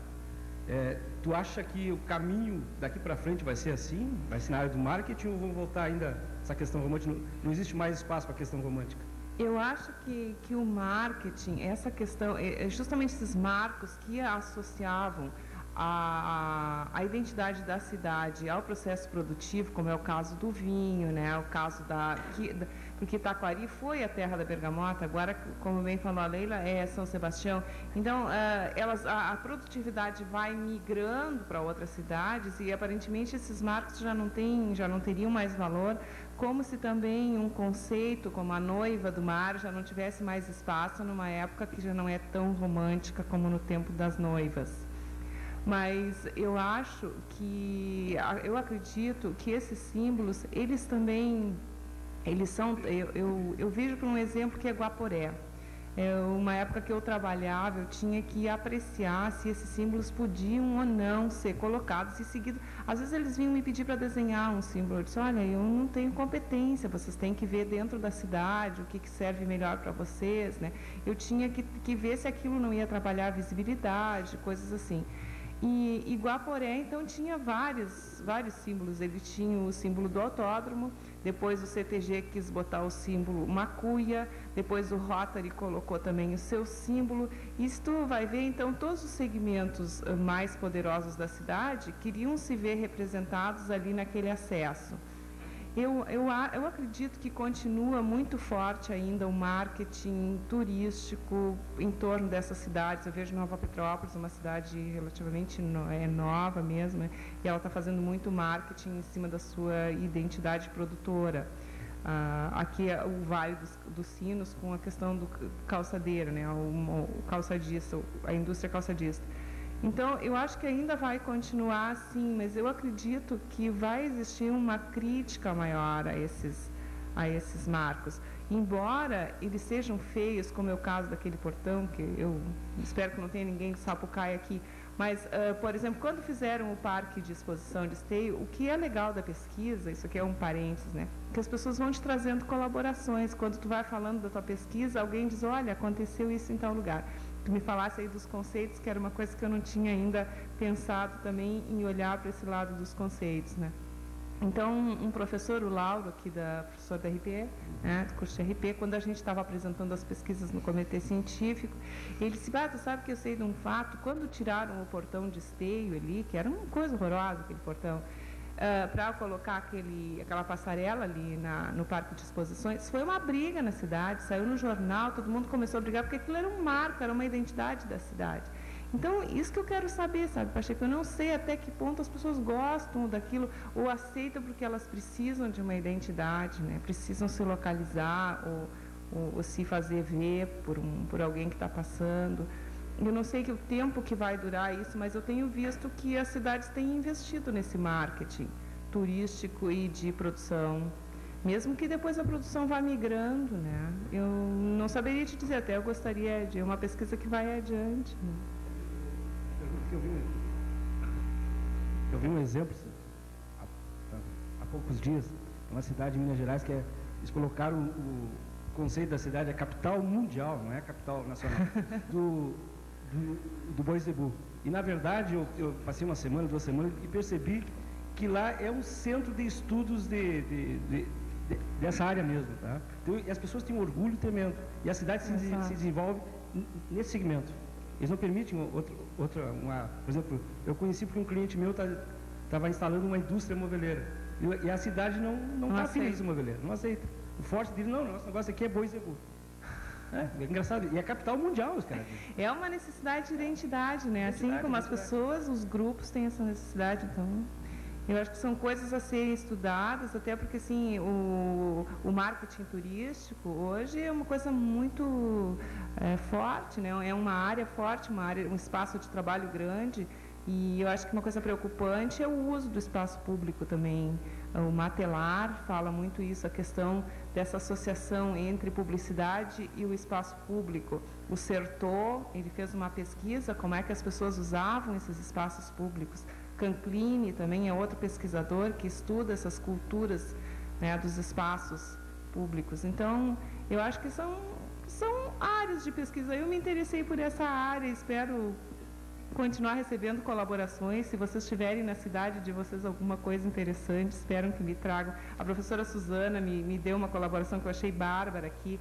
O Banco Bilbao Vizcaya, esse banco que está se instalando agora no Brasil, ele usa no folder deles o Cristo Redentor, que para nós é a imagem do Rio de Janeiro, né? Mas eles dizem assim, ó, o mínimo que a gente pode fazer por um país, para eles o Cristo é o país, que nos recebe de braços abertos, é retribuir à altura. Então, ver como é que as pessoas de fora veem esse símbolo, né? E publicizam ele, usam o símbolo como publicidade. Quer dizer, eu acho que é um espaço também, é mais uma mídia, né, a ser estudada. É tanta coisa que a comunicação nos oferece, e isso é a beleza que tem a pesquisa na comunicação. Ronaldo. Lara, um comentário.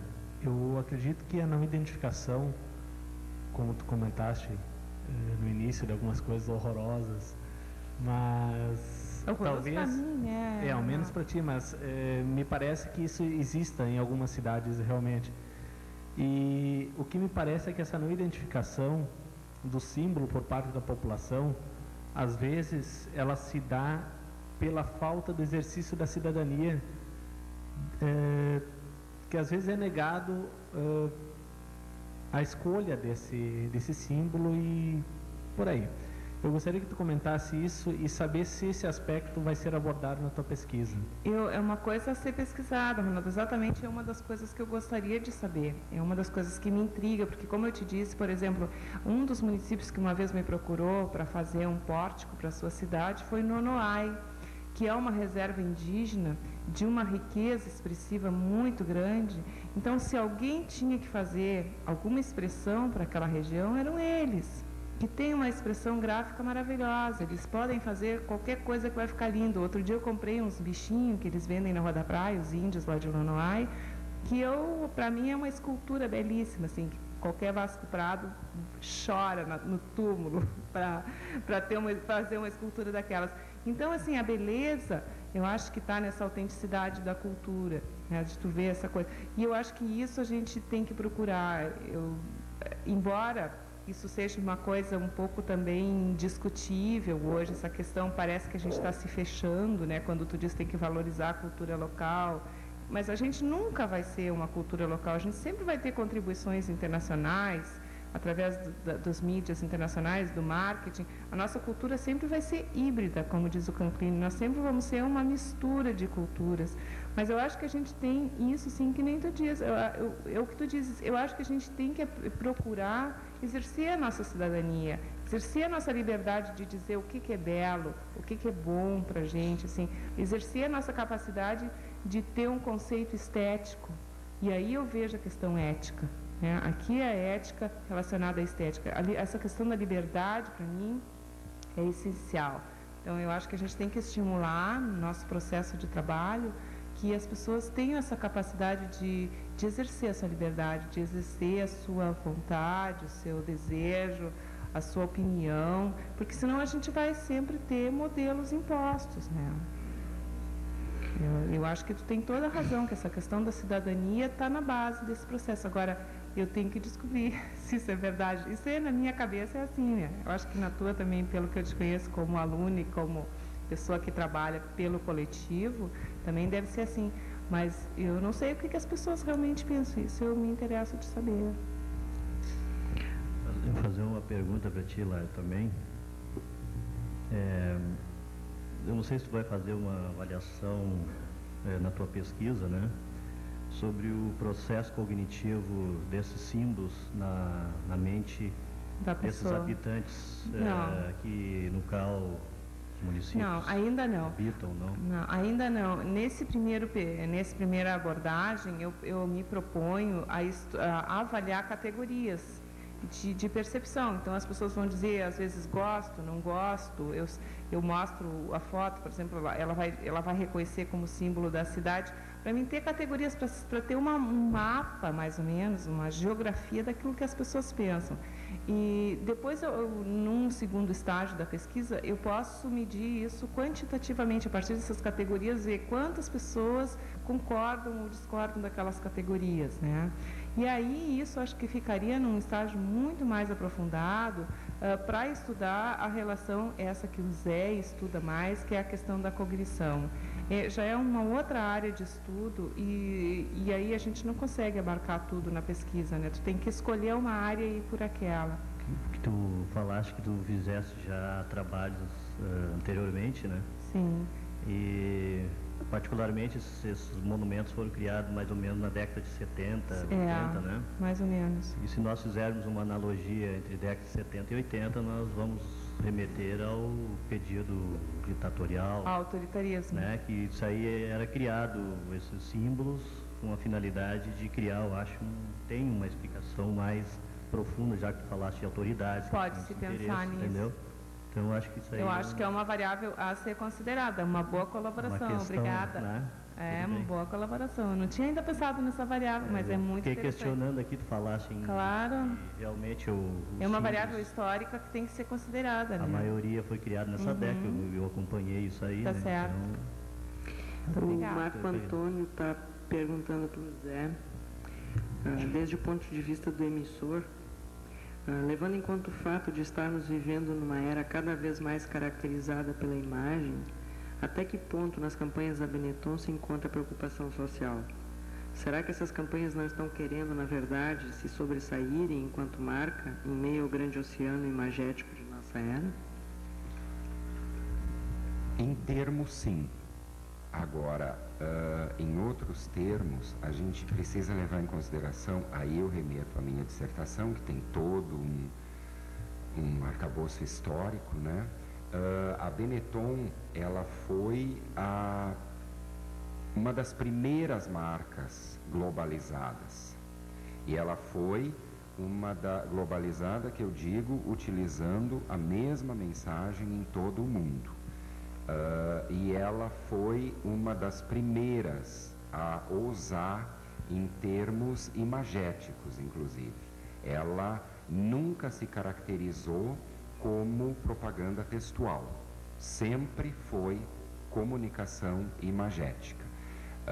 Tanto que é flagrante determinados anúncios que nós pegamos ainda hoje, que são cópias. Ainda outro dia me caiu nas mãos um anúncio que veiculou na Nova e a posição dos modelos era exatamente a posição praticada em algumas campanhas da Benetton de anos atrás, né?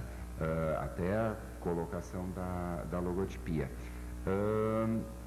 E ela ainda tem, e eu acho que ela continua mantendo esse marco, porque ela está se atualizando, ela está sempre se rejuvenescendo.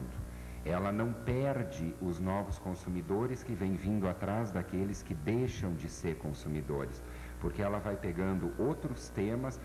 Garanto para vocês que daqui a uns 15 dias, um mês no máximo, nós estaremos vendo outdoors com fotografias jornalísticas reais sobre a guerra em Kosovo, por exemplo, né?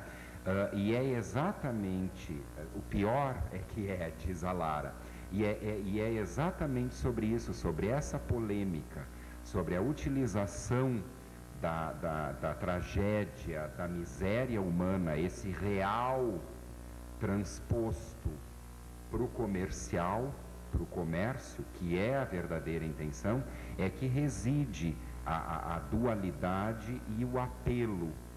E dá para se notar isso, porque é através desses apelos e dessa realidade retratada ali única, né? Aquele fato, quando a foto não é produzida, que há campanhas produzidas em estúdio também, ou externas, que as pessoas identificam a Benetton. A Benetton, ela passou a ser símbolo de notícia também para o consumidor, né? E eles até demonstram um determinado orgulho de ver a crítica que determinados veículos, a polêmica que as imagens da Benetton geram, né? E que a gente sabe que mercadologicamente é tudo planejado, etc, etc, etc, faz tudo parte de um jogo de fixação, mas não perde para eles esse esquema conceitual, né? De que a Benetton existe, além de ser uma marca, além de ser uma escuderia de Fórmula 1, isso também está presente na cabeça de alguns, a Benetton também serve para denunciar. Existem alguns que sabiam, inclusive, e isso eu vim descobrir agora, há 2, 3 anos atrás, de que um dia de produção de todas as fábricas da Benetton no mundo são doada, né? Nenhuma peça é comercializada, é doada para entidades assistenciais. Então, vão aviões lotados de peças da Benetton para a África, para a Rússia, já vem para o Brasil, para a Iugoslávia, agora para a Iugoslávia vai ser tudo mandado para lá, né? Eles até tinham essa informação, né? 100% conhece o site da Benetton na internet, por exemplo. E um outro dado que parece não ter nada a ver, mas é super importante, a mensagem ela está tão focada para um target específico, né? Que aproximadamente 30% desses adolescentes decide sobre a sua própria compra, porque eles têm sua conta bancária, eles têm cartão de crédito, eles vão aonde eles querem, eles compram o que eles quiserem, sem interferência paterna. Para nós, né, aqui, por exemplo, nós não tivemos essa oportunidade, a gente dependia totalmente da mesada. Eles não, eles têm lá um X na conta Júnior, né, ou no cartão de crédito Júnior, e o pai vai lá e diz, tu pode gastar até tanto, né? Não, existe o controle, existe um limite que eles podem usar, né? E isso até já faz com que eles administrem o dinheiro, etc, etc, etc. Quer dizer, eu me interessei por isso, que eles têm consciência do que eles estão comprando, eles escolhem as marcas que eles compram. Isso também é interessante. Tá aí a pessoa ainda? Tá lá. Foi legal, Mar? Então tá. Foi bom para ti. Felipe. Para Lara, inicialmente, mas depois se alguém quiser fazer alguma colocação, tu falasse da necessidade das pessoas, né, dos grupos de assumirem uma identidade, né? E isso torna, ao meu ver, assim, abre terreno, abre campo para essas necessidades para essas identidades serem impostas, né? E eu queria saber, queria que falasse um pouco sobre a responsabilidade do criador, assim, no momento em que ele se vê assim diante de, vai criar a imagem de uma cidade inteira, ou então até a própria imagem do salão da imagem. Então, isso é uma coisa muito séria, né, Felipe? Aquilo que eu te falei, eu acho que aí entra a questão ética, né? É diferente de uma empresa que vem me pedir para criar uma marca para vender um produto. É um espaço público, eu acho que o respeito é outro. Eu acho que a questão, o direcionamento do trabalho, o enfoque é todo um outro. Então, por isso que eu te digo, quando alguém vem me pedir, um grupo veio me pedir, ou mais de um grupo, mas esse especialmente que era um grupo de uma cidade considerada um núcleo indígena e que tem uma cultura muito própria, em extinção, não para ser ecologista das culturas, né? Não era essa a minha intenção, mas eu acho que assim, tu tem que consultar esses grupos, eles têm que ter voz ativa. Mas da mesma forma, mesmo que eu estivesse trabalhando com um produto, com a identidade de um produto ou com um evento, tu lembra quando vocês fizeram o evento da imagem, vocês tiveram que emergir nesse evento, vocês tiveram que saber realmente o que aquilo significava, vocês entrevistaram os colegas de vocês. Então, todo o nosso trabalho, a gente não pode simplesmente sentar na frente de um computador e sair fazendo coisas, né? E eu acho que isso aí é uma coisa que a gente tem que tomar como trabalho da gente, quer dizer, o meu trabalho para criar uma identidade depende de conhecer absolutamente aquele objeto a quem eu devo identificar, né? E se esse objeto é uma cultura, se esse objeto é uma região, se esse objeto ele faz parte desse objeto faz parte de uma população. Então, isso aí é uma coisa de um cuidado extremo, eu acho. Assim, eu tenho uma aluna nossa agora, que ela trabalha numa prefeitura, e ela teve uma experiência que uma empresa lá chegou com uma identidade para a prefeitura.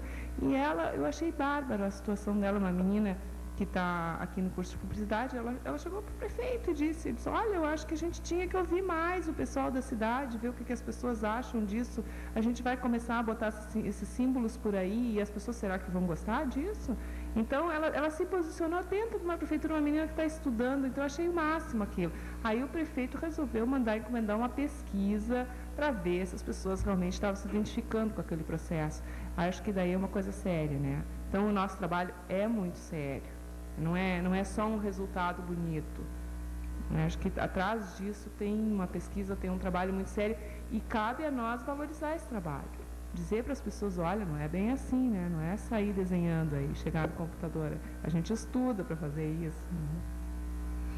Gente, nós estamos muito adiantados na hora já, as pessoas estão começando a ficar contadas nos dedos das mãos, então acho que está na hora de nós encerrarmos. Eu gostaria de agradecer muitíssimo as perguntas que vocês fizeram, vocês deram uma vida bastante longa, uma colocação bastante curta, mostrando o interesse que vocês têm e que os temas despertaram. Eu queria agradecer muito, especialmente a Vanina Monteiro, que nos deixou por escrito seu depoimento, por achar que ela fosse gaguejar devido à emoção em que ela se encontrava. Então ela deixou aqui, eu vou passar para os colegas da mesa as colocações dela.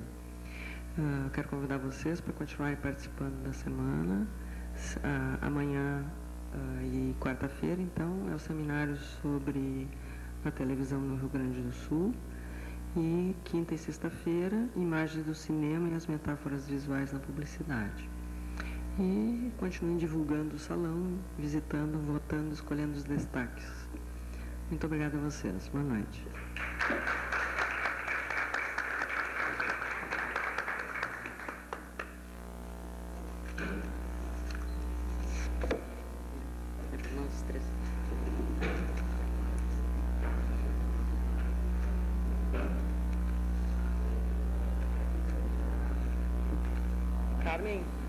Carmen.